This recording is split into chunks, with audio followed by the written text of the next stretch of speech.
The assault from Helene continues. The storm no longer a hurricane, but still causing big problems. Good afternoon, everyone, and thanks so much for joining us for 12 News at 4. I'm Tram Mai. I'm Troy Hayden. People from Florida all the way to Tennessee dealing with power outages, damage, and in many cases devastation after this powerful storm.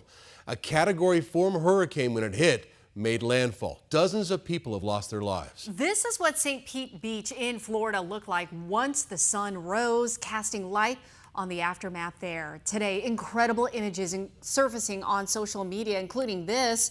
This was on TikTok. This guy's house in Florida filled with water, as you can see right there. Luckily, he had what looks like a kayak boat, and he was streaming live and chatting with people all over the world while just riding out the storm.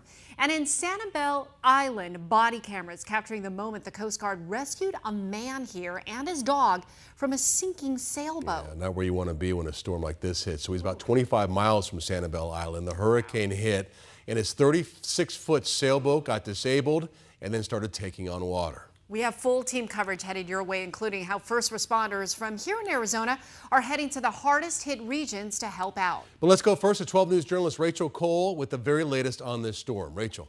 Yeah, good afternoon, guys. Already so deadly and destructive, Troy and Tram, and it's not over just yet. Portions of the southeast now facing life-threatening floodwaters, and buildings are at risk of collapsing from the bottom. FEMA authorities are now weighing in. This is still a very dangerous situation. Even though some of the storm surge is receding in Florida. Boats on yards in front of homes, roofs torn off, trees toppled, vehicles crushed.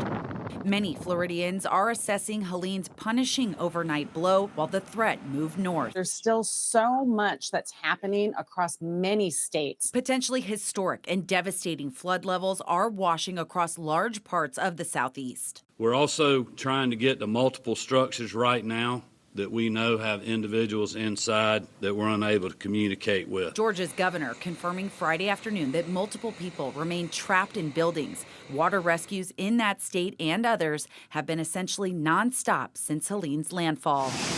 In North Carolina, forecasters predict Helene's impact to be one of the most significant weather events to happen in the modern era for that region. At least 2 storm-related fatalities have happened there around mountainous Asheville, already saturated from pre-Helene rains. There are other threats. I am worried about potential building falling and collapses and landslides. The river just keeps coming up. I don't know when it's supposed to crest today, but it's trees are down on roads everywhere. Don't get out if you don't have to. Good advice echoed by just about every emergency management official. You need to exercise extreme caution. FEMA and first responders are doing all they can to help anyone in dangerous areas because of those floodwaters. And as we mentioned, millions of power outages are ongoing throughout the southeast right now, with companies in several states saying those could take days to restore. And right now, the Phoenix Fire Department is sending personnel and resources to help with that emergency response. So 12 News journalist Jade Cunningham has been with them all day long. She joins us now live with more details on the disaster response. Jade. Good evening, Rachel. Yes, of course, as we all know, there is a disaster response needed, and the AZTF 1 team, or Arizona Task Force 1 team, they are ready. They actually just left here within the past 5 minutes or so, and the caravan was truly a sight to see. We're talking box trucks, a semi, as well as other vehicles and boats and equipment and personnel, all headed towards Florida and surrounding areas. So this team, the AZTF 1, is a very specialized unit, and it's comprised of people from different professional backgrounds. So of course we're talking Phoenix firefighters, but we're also talking about canine search and rescue teams, structural engineers, doctors, hazardous material technicians. It covers everything needed in an emergency situation. And as I mentioned earlier, they're bringing equipment, including boats, generators, medicine, anything they can bring to help in this situation. The team here today is approximately 45 people. Hurricane Helene, though, as we all know, just a devastating impact on multiple areas. We're talking flooding, power outages, structural damage, rescues, recovery in some cases. So a lot of help is needed. And this task force says they are ready to respond. Again, they just left minutes ago. They are driving. They say they're initially assigned to Region 4, which is Florida, Georgia area, but this is an incredibly fluid situation. And since they are driving, they could easily be rerouted to other areas that need help. They are looking, though, to get over there as soon as they can.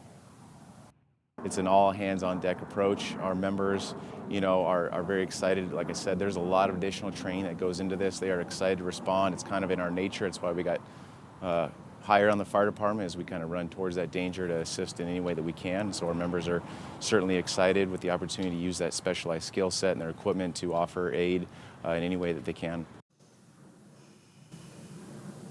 Now, they do not know how long that they will be over there. There is no return date set. And we should also mention, too, that they are all specially trained for situations like this. They have responded to situations like this before, most recently to the wildfires in New Mexico. Of course, they also responded after Hurricane Katrina. So they are ready and willing to go. It really was a sight to see that caravan go. It kind of makes you proud to see this effort and this group that's going to help save so many people in a time of need. Reporting live, Jay Cunningham, 12 News. Yeah, Jade, it's great to have our Arizona crews helping out in other places. Thank you.